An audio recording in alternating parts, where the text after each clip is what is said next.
ബി.ജെ.പിയിലേക്കുള്ള മാറ്റം? അതായത് ഇവിടെ എത്ര പ്രാവശ്യം എന്നെ കൊല്ലാൻ വന്നറിയോ ഇവന്മാർ? പല പ്രാവശ്യം. ഞാനിങ്ങനെ തോക്കും കൊണ്ട് ഓടി, എപ്പോഴും തോക്കും കൊണ്ട് ഓടി പറ്റും മനുഷ്യനല്ലേ ഞാൻ. ഏതായാലും BJP ചേർന്നതിന് ഗുണം എന്താണെന്ന് വെച്ചാൽ, BJP ചേർന്നതോടുകൂടി എനിക്ക് നെഞ്ചും വെച്ചില്ല നടക്കാം, ഒരു കുഴപ്പമില്ല.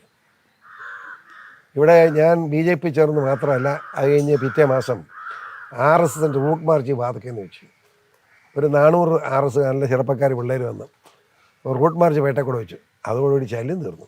ഇപ്പോൾ ഒരു തന്നെ തെറിയും പറയണ്ട, എന്നെ തല്ലാനും പറയണ്ട, കൊല്ലാനും പറയണ്ട, സമാധാനമായിട്ട് ജീവിക്കാം. ചില നേരത്തെ BJP ചേർന്നായിരുന്നെങ്കിൽ ഇച്ചിരി നന്നായിരുന്നു എൻ്റെ അഭിപ്രായം. ഏതായാലും BJPയുടെ നേതൃത്വം നല്ല മാന്യമായിട്ടാണ് എന്നോട് സമീപനം. എനിക്ക് വളരെ സന്തോഷമായിട്ട് പോകാൻ കഴിയുന്നുണ്ട്. തോക്കൊക്കെ ആദ്യം പോലെ തന്നെ ഉണ്ടായിരുന്നു അല്ലേ?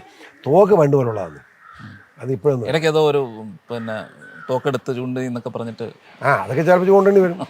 പിന്നെ കാണാനാണ് ഈ തോക്ക് കൊണ്ട് നടക്കുന്നത്. തോക്ക് കൊണ്ട് ഞാൻ ഈ സ്ഥിരം തോക്ക് കൊണ്ട് MLA ആയിരുന്നപ്പോൾ തോക്ക് വേണ്ടെന്ന് വെച്ച് ഞാൻ ചുമ്മാ കിടന്നവനെ. ഒരു ദിവസം ഞാൻ അടിവാരം എന്ന് പറയും, പൂഞ്ഞാർ തെക്കര പഞ്ചായത്ത് എന്നെ കൊല്ലാൻ നടക്കുക. അതാരാന്ന് പറയും, കേരളക്ക് വെച്ച് ഞാൻ തോപ്പിച്ച മാണിക്കാരെ കുറേ റൗഡികൾ അന്നുണ്ട്. ഇമാർ പല പ്രാവശ്യം എന്നെ ആക്രമിക്കാൻ ശ്രമിച്ച് ഞാൻ മൈൻഡ് ചെയ്യാൻ പോയില്ല. എനിക്ക് അങ്ങനെ അടുത്ത് വരികയെന്ന് എനിക്കറിയാമല്ലോ. ഞാൻ ഒരു ദിവസം രാത്രി 1 മണിയായിട്ടുണ്ട് അടിവാരത്ത് ഇങ്ങോട്ട് വരുമ്പോൾ കല്ലേക്കുളത്തിനടുത്തപ്പോഴത്തേനും ഞാൻ തന്നെ ജീപ്പൊടി വേറെ ആരും ഇല്ല. അപ്പോൾ അതിൻ്റെ ലൈറ്റ് വെട്ടത്ത് ഒരാളിങ്ങോട്ട് ഓടി വരുന്നു. ഞാൻ ചവിട്ടി വല്ല പ്രസവക്കേസോ വല്ല ആണെങ്കിൽ വണ്ടി തിരി ആശാനെ, വണ്ടി തിരി ആശാനെന്ന് വിളിക്കുന്നത്. ചാടിക്കയറി ഞാൻ വണ്ടി വേഗം തിരിച്ചു. വിട്ടോ ഞാൻ എന്നടേ എവിടെയാണ് എൻ്റെ പ്രശ്നം? അവർ 19 പേരുടെ ഇരിപ്പ്. അവർ 2 തടിയാ ആശാമനും തടിയിട്ട് പിടിക്കാൻ പോവുക. ഒറ്റയ്ക്ക് രക്ഷപ്പെടുക കിടന്നത്. ഞാൻ ശരിയാ, ഒറ്റയ്ക്കുള്ള 10-30 പേരുണ്ടെന്നല്ല പറയാം, രക്ഷപ്പെടുക. ഞാൻ അവിടുന്ന് അവിടെ പഴയ പഞ്ചായത്ത് പ്രസിഡന്റ് മിനോറാം മോഹൻ്റെ അതിലൂടെ വണ്ടി കയറ്റി ഇടമല ചെന്ന് അവിടുന്ന് പൂഞ്ഞാറ്റി ചാടി വീട്ടിൽ വന്ന് കിടന്നു. പിറ്റേ ദിവസം രാവിലെ കാറിനകത്ത് ജീപ്പിനകത്ത്, അന്ന് ജീപ്പും കാറും ഉണ്ട്, ജീപ്പിനകത്തോട്ട് പിസ്റ്റൾ എത്തിച്ചു. പിസ്റ്റളില്ലാതെ കാറിൽ എൻ്റെ കയ്യിൽ അന്ന് പിസ്റ്റൾ ഉണ്ടായിരുന്നു. യാതൊരു സംശയമില്ല, ഞാൻ വഴിമാറി പോകുകയില്ല. അതിലെ വരും തടയുന്നവൻ സ്വർഗത്തിൽ പോയിക്കൊണ്ടുപോയി. അത് ഒരു വിട്ടുവീഴ്ചയില്ല. ഒരു MLAക്ക് നാട്ടിൽ കൊണ്ട് നടക്കാൻ പാടുന്ന പിന്നെ ഇതിന് പണി കൊണ്ട് നടക്കുന്നു, നേരിടുക മാത്രമേ ഉള്ളൂ. അതുള്ള അതിനകത്ത് കാര്യം. അങ്ങനെയാണ് തോക്ക് കൊണ്ട് നടക്കാൻ തുടങ്ങി. ജഗതിയുടെ കുടുംബമായിട്ടുള്ള ബന്ധം? ജഗതി എന്ന് പറഞ്ഞാൽ ഒരു നല്ല മനുഷ്യനാണ്, അസാധ്യ അറിവുകളുള്ളവളാണ്. അറിവെന്ന് പറഞ്ഞാൽ അസാധ്യ അറിവുള്ള മനുഷ്യനാണ് അദ്ദേഹം. ഞാനിവിടെ അവസാനമായി പ്രസംഗിച്ച നമ്മുടെ ചങ്ങനാശ്ശേരി ഒരു കോളേജ് സ്കൂൾ ഉണ്ട്, CMA അച്ഛന്മാരുടെ 3 സ്കൂൾ, 10-15 ആളാണ്. ആ ഉദ്ഘാടനം ഞാൻ ആദ്യം ജഗതി പ്രസംഗിക്കാൻ പോയി, കേൾക്കാമല്ലോ, ഇല്ല തമാശ ആയിരിക്കുമെന്ന് ഞാൻ വിചാരിച്ചത്. 1.5 മണിക്കൂർ നേരം പുള്ളി സംസാരിച്ചിട്ട് ഒരു വാക്ക് തമാശ പറഞ്ഞില്ല.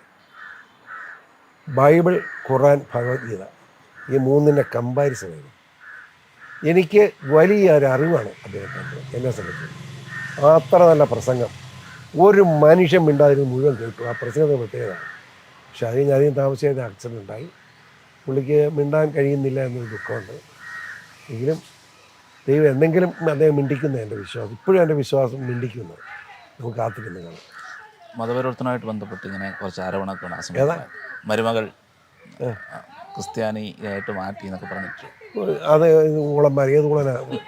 ഇതേ മകൾ കൊണ്ട് ചോദിച്ചു, ഞാൻ നിർബന്ധിച്ചില്ല.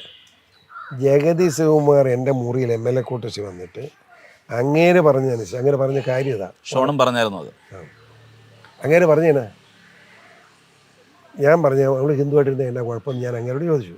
പുള്ളി പറഞ്ഞ ഞാൻ മരിക്കും, BCOറയും മരിക്കും, ഷോണും മരിക്കും, എൻ്റെ മകൾ പാർവതിയും മരിക്കും, എവിടെ അടക്കുന്നത് പ്രശ്നമാണ്.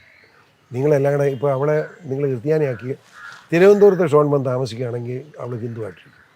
അതല്ല, ഈരാറ്റുപേട്ടയാണ് താമസിക്കുക, അവളെ ക്രിസ്ത്യാനിയാക്കുക. ഇതാ തീരുമാനം. അങ്ങനെ ആക്കിയതാണ്. കാരണം എൻ്റെ മകൻ്റെ കൂടത്തിൽ മകളെ അടക്കണം. ഇതാണ് പുള്ളി പറഞ്ഞ വളരെ കറക്റ്റാണ്. ഇവരുള്ള മനുഷ്യൻ അങ്ങനെ ഞാൻ ക്രിസ്ത്യാനിയാക്കാൻ കൂടി. ഞാൻ കൂടിയില്ല. തിരുവനന്തപുരം ഊർദ് പള്ളിയിൽ പുള്ളി തന്നെ അറേഞ്ച് ചെയ്തു, ഞാനല്ല. ഞാൻ സമയമായപ്പോൾ ചെന്ന് കുർബാന തുടങ്ങിയപ്പോൾ ഞാൻ തോന്നുന്നു. എനിക്ക് അതിനകത്തൊന്നും ഒരു ഇൻട്രസ്റ്റ് ഇല്ല.